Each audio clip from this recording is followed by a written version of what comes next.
डरावनी खामोशी एपिसोड 1। नमस्कार दोस्तों, मैं सुनील श्रीवास्तव आप सभी का दिल से स्वागत करता हूं हमारे चैनल सुनील श्रीवास्तव डरावनी हिंदी स्टोरी में। जो भी इस वक्त ये वीडियो देख रहे हैं, अगर आपको असली डर महसूस करना है तो चैनल से जुड़े रहिए, सब्सक्राइब कीजिए, क्योंकि यहाँ कहानियाँ सिर्फ सुनाई नहीं जाती, यहाँ कहानियाँ पीछा करती हैं। रात बहुत गहरी थी। आसमान में चांद था, लेकिन उसकी रोशनी भी हरी हरी लग रही थी। सामने वो पुरानी हवेली खड़ी थी, जिसके बारे में गांव वाले कहते थे कि जो अंदर गया वो कभी पूरा वापस नहीं आया। हवेली की दीवारों से अजीब सी बदबू आ रही थी, जैसे सड़ी हुई सांसें हवा में तैर रही हों। दरवाजा अपने आप चर्र की आवाज के साथ खुला। अंदर कदम रखते ही दिल जोर जोर से धड़कने लगा। दीवारों पर परछाइयां थीं, लेकिन कोई इंसान नहीं। अचानक बाईं तरफ से हंसने की आवाज आई, धीमी, टूटी हुई। मैंने मुड़कर देखा तो एक औरत खड़ी थी। सफेद आंखें, चेहरे पर नसें उभरी हुईं, बाल ऐसे बिखरे जैसे बरसों से कंघी ना देखी हो। उसके पीछे और भी चेहरे दिखे, किसी के दांत बाहर निकले हुए, किसी की गर्दन टेढ़ी, किसी की आंखें खून से भरी हुईं। मेरे मुंह से आवाज नहीं निकल रही थी। तभी उस औरत ने धीरे धीरे बोलना शुरू किया, डरावनी खामोशी, इसी को सुनने आया है ना? मेरे पैरों के नीचे जमीन ठंडी हो गई। पीछे से किसी ने फुसफुसाया, अब तू भी हमारी कहानी बनेगा। उसी पल हवेली का दरवाजा धड़ाम से बंद हो गया। अंधेरा, हंसी और सांसों की बदबू। और मैं वहीं खड़ा रह गया। दरवाजा बंद होने की आवाज अब भी कानों में गूंज रही थी। अंधेरा इतना घना था कि हाथ को हाथ सूझ नहीं रहा था। सिर्फ सांसों की आवाज थी, लेकिन वो सांसें मेरी नहीं लग रही थीं। तभी फर्श पर छप छप की आवाज आई, जैसे कोई नंगे पैर चल रहा हो, धीरे, बहुत धीरे। मैंने हिम्मत करके आवाज लगाई, कौन है? मेरी आवाज लौट कर आई, लेकिन मेरी आवाज नहीं थी। वो आवाज हंसी में बदल गई। अब पूछने का समय चला गया। अचानक दीवारों पर हरी रोशनी फैल गई। अब सब साफ दिख रहा था। हवेली के अंदर लाशें टंगी थीं, कुछ उल्टी, कुछ आधी जली हुई और कुछ ऐसी जिनकी आंखें अभी भी चल रही थीं। एक बूढ़ा आदमी जमीन पर बैठा था। उसका आधा चेहरा गायब था। उसने मेरी तरफ देखा और बोला, मत देख इधर, जो देख लेता है वो जिंदा नहीं रहता। मैं पीछे हटने लगा, लेकिन दीवारें पास आने लगीं। तभी वही औरत फिर सामने आ गई। अब उसका चेहरा और भयानक था। दांत लंबे, होंठ कटे हुए और आंखों से काला तरल टपक रहा था। उसने अपनी उंगली से हवेली की छत की तरफ इशारा किया। मैंने ऊपर देखा। छत से सैकड़ों आंखें लटक रही थीं। सबकी नजर सीधे मुझ पर थी। एक साथ सब बोल पड़ी, यही है नया। मेरे सिर के अंदर तेज दर्द होने लगा, कान से खून निकलने लगा। तभी मुझे जमीन पर खून से लिखा दिखा, सुबह होने से पहले अगर तूने किसी को ये कहानी सुना दी तो तू बच सकता है। मैं कांप गया। मतलब अगर मैं जिंदा बाहर गया तो किसी और को इस डर में फंसाना पड़ेगा।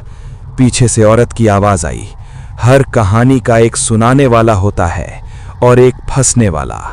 उसने मेरे कान के पास फुसफुसाया, अब तू चुन। और उसी पल हवेली की सारी लाशों ने अपनी गर्दन एक साथ घुमा ली। सबकी आंखें खुली और सब मेरी तरफ पढ़ने लगे। उनके कदमों की आवाज नहीं थी, लेकिन फर्श अपने आप दरकने लगा था। मेरी सांस फूलने लगी। मैं पीछे हटा, पीछे, और अचानक मेरी पीठ दीवार से टकरा गई। दीवार ठंडी नहीं थी, वो धड़क रही थी, जैसे कोई जिंदा शरीर हो। तभी उसी दीवार से एक चेहरा बाहर निकला, बिल्कुल मेरे जैसा। उसने आंखें खोलते ही कहा, भाग मत, जो भागता है वही पहले मरता है। मेरे घुटने कांपने लगी। तभी फर्श के नीचे से हाथ निकलने लगे, काले, सड़े हुए, नाखून लंबे और मुड़े हुए। एक हाथ ने मेरा पैर पकड़ लिया। मैं चीखा, छोड़ दे मुझे। हवेली एक साथ हंस पड़ी। चारों तरफ से आवाजें आने लगी। डर अच्छा लगता है ना? तू हमें देखने आया था, अब हम तुझे देखेंगे। अचानक सब रुक गया। पूरा सन्नाटा, इतना सन्नाटा कि दिल की धड़कन भी डराने लगी। वही औरत धीरे धीरे मेरे सामने आई। अब उसका शरीर हवेली की दीवारों से जुड़ा हुआ था। उसकी पीठ से काली परछाइयां निकल रही थीं। उसने कहा, यह हवेली नहीं है, यह डर का पेट है। उसने उंगली से मेरे सीने की तरफ इशारा किया। और अब तू इसका हिस्सा है। मेरे सामने एक दरवाजा उभरा। दरवाजे पर लिखा था सच, और उसके बगल में दूसरा दरवाजा, आजादी।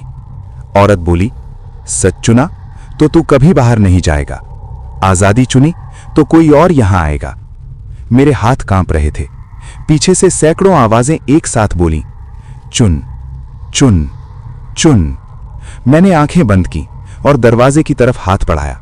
जैसे ही मैंने हैंडल छुआ, पूरा कमरा चीखने लगा, हवेली हिलने लगी और मेरे कान में एक आखिरी आवाज गूंजी, एपिसोड अभी खत्म नहीं हुआ है, असल डर अब शुरू होगा।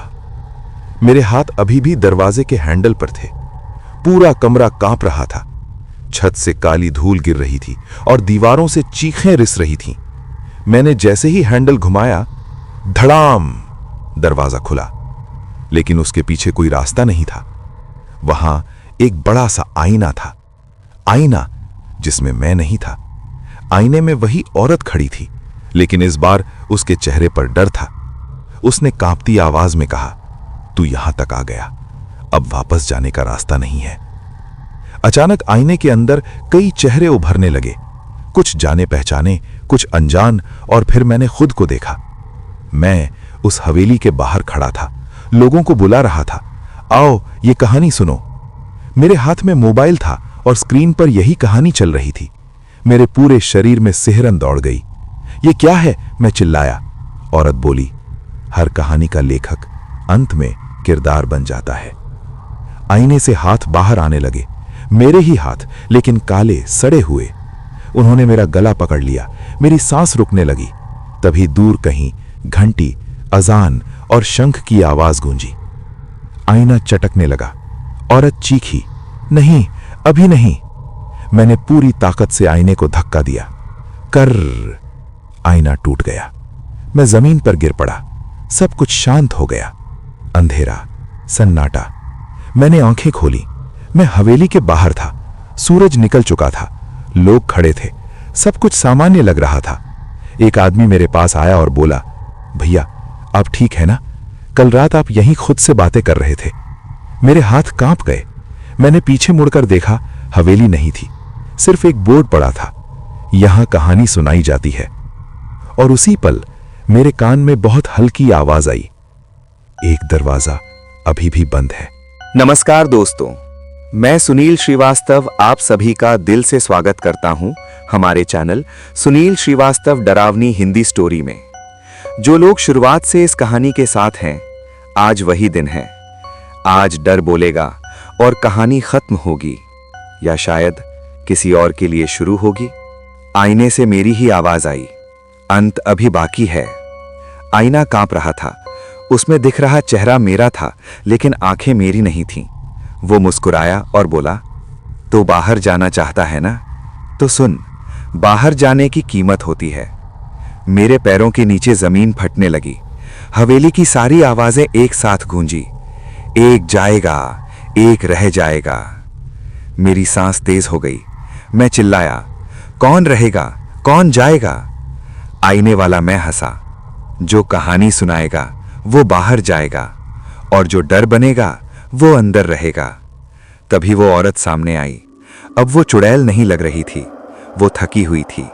उसने रोते हुए कहा, मैं भी कभी बाहर जाना चाहती थी, लेकिन मैंने कहानी सुनाई और कहानी ने मुझे खा लिया। मेरे कानों में हजारों आवाजें भर गईं। सब एक ही बात बोल रही थीं, कहानी सुना, कहानी सुना। मेरे हाथ में मोबाइल आ गया। स्क्रीन पर रिकॉर्डिंग चल रही थी, मेरी आवाज, यही कहानी। तभी हवेली हिलने लगी, छत गिरने लगी, दीवारों से लाशें फिसलने लगीं। आईने वाला मैं मेरे करीब आया। बस एक लाइन बोल दे और तू आजाद। मेरी आंखों से आंसू निकल आए। मैं फुसफुसाया, अगर मैंने कहानी सुना दी तो कोई और फंसेगा। वो हंसा, हर डर को किसी की जरूरत होती है। मैंने आंखें बंद की और रिकॉर्डिंग ऑन कर दी। मेरी आवाज गूंजी, नमस्कार दोस्तों, मैं सुनील श्रीवास्तव। जैसे ही ये शब्द निकले, आईना टूट गया, हवेली चीख उठी, औरत की चीख गूंजी, अब तू बाहर है और मैं आजाद। सब कुछ अंधेरा हो गया। जब आंख खुली तो मैं सड़क पर पड़ा था। सुबह थी, लोग थे, सब कुछ सामान्य। एक आदमी बोला, भैया आप रात से यहां बोल रहे थे जैसे किसी से कहानी सुना रहे हों। मेरे हाथ में मोबाइल था, रिकॉर्डिंग पूरी हो चुकी थी। मैंने पीछे देखा, वहां हवेली नहीं थी, सिर्फ एक आवाज मेरे अंदर गूंजी, डरावनी खामोशी, अब तेरी आवाज है। तभी मुझे महसूस हुआ, मेरी परछाई मेरे साथ नहीं चल रही थी।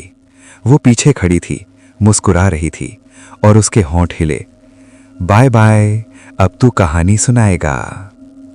अगर तुम ये कहानी सुन रहे हो तो समझ लो, डरावनी खामोशी अब तुम्हें सुन रही है। समाप्त। दोस्तों, अगर इस कहानी ने दिल की धड़कन बदल दी हो तो चैनल सुनील श्रीवास्तव डरावनी हिंदी स्टोरी को सब्सक्राइब जरूर करें, क्योंकि अगली कहानी शायद तुम्हारी हो। Bye bye, take care.